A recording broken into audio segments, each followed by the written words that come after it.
আমার বাড়ি হাতীবান্ধা উপজেলার ডাগুয়াবাড়ি ইউনিয়ন ৮ নম্বর ওয়ার্ডে। একজন স্বৈরাচার সরকারকে হটাতে হাজারো প্রাণ দিতে হয়েছে বাংলাদেশে। গত ১ জুলাই থেকে ৫ আগস্ট পর্যন্ত কয়েক হাজার মানুষ গুলিবিদ্ধ হয়ে আহত অবস্থায় বিভিন্ন হাসপাতালে চিকিৎসাধীন রয়েছেন। কয়েক হাজার মানুষ জীবন দিতে হয়েছে এই স্বৈরাচার সরকারকে হটাতে। তেমনি একজন ব্যক্তি লালমনিরহাটের হাতীবান্ধা উপজেলার কেতকিবাড়ি এলাকার এক ব্যক্তি ঢাকা শহরে কাজের সন্ধানে গিয়ে গুলিবিদ্ধ হয় ২১শে জুলাই। সারা বাংলাদেশে যখন পুলিশের গুলিতে মুহুর্মুহুর অবস্থায় মানুষ নিহত হয়, আহত হয়, চিৎকার চেঁচামেচি করে জীবন দিয়ে এই দেশ নতুন করে ৫ আগস্ট স্বাধীন করেছে, ঠিক এমনই এক গরিব অসহায় শ্রমিক ব্যক্তি দেশ স্বাধীনের কাজে লিপ্ত হয়ে সেদিন গুলিবিদ্ধ হয়েছিল হাতীবান্ধা উপজেলার সেই ব্যক্তি। আমরা এসেছি তার বাড়িতে তার সঙ্গে দেখা করার জন্য। চলুন তার মুখেই শুনে আসি সেদিনের চিত্র।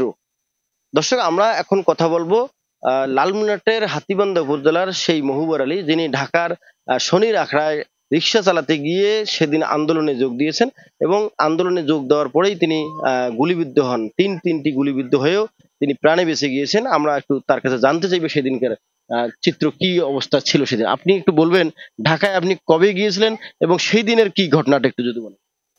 ঢাকা ওই যে ছাত্র আন্দোলন হওয়াতে আমি ওখানে গিয়েছিলাম ছাত্রর সাথে দেশ বাঁচাতে জন্য, আমাকে গুলি লাগছে।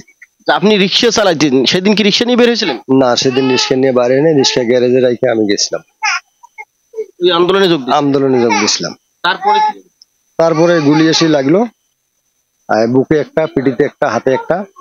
পরে লোকজনে ধরে আমাকে রয়্যাল হাসপাতালে নিল। নেওয়ার পর আমাকে ওখান থেকে আবার রিলিজ করে ঢাকা রংপুর মেডিকেলে পাঠা দেয়। মেডিকেলে ভর্তি হওয়ার পাই নাই, বাড়িতে কোনো রকম চিকিৎসা করি বাঁচি আছে। ডাক্তার কি পরামর্শ দিয়েছে আপনার? ডাক্তার বলছে তুমি মেডিকেলে ভর্তি হও, না হলে তোমার সমস্যা হবে। পরে আমি আসছিলাম হাতীবান্ধা মেডিকেলে গেছিলাম, যেখানে 2 দিন 3 দিন ছিলাম। থাকার পরে বাড়িতে আসি, কোনো রকম একটু ওষুধ কিনে গেলে খাই। খাওয়া দাওয়ার পরামর্শ দিয়েছিল, গরুর মাংস খাইতে বলছিল আমাকে। আমি গরুর মাংস কিনে খাইতে পারি নাই, ভুড়ি কিনে খাইছি গরুর। কোন রকম ভাবে জীবনটা বাঁচে আছে আমার। আর ওই যে এটা গর্ত হয়ে গেছিল, গর্ত হওয়ার পরে এটা মাংস পচি গেছিল আমার, এটা কাটে মাংস ফেলাই দিছি। ফেলাই দেওয়ার বর্তমান এখন একটু সুস্থর দিকে। এই আন্দোলনে যারা যোগ দিয়েছে, যারা আহত হয়েছে, যারা নিহত হয়েছে, তাদের সুচিকিৎসা ব্যবস্থা করার জন্য সরকার প্রতিজ্ঞাবদ্ধ। তবে আজও অসহায় হয়ে পড়ে আছে লালমনিরহাটের হাতীবান্ধা উপজেলার কেতকিবাড়ি এলাকার এই মহুবর আলী। তিনি ঢাকার শনির আখড়ায় রিক্সা চালাতে গিয়ে গুলিবিদ্ধ হন। পরবর্তীতে উন্নত চিকিৎসা করা লাগলেও টাকার অভাবে অসহায় অবস্থায় বাড়িতে পড়ে আছেন। সমাজের বিত্তবান সহ সরকারের প্রতি আকুল আবেদন, মহুবর আলীর সুচিকিৎসার ব্যবস্থা করতে হবে।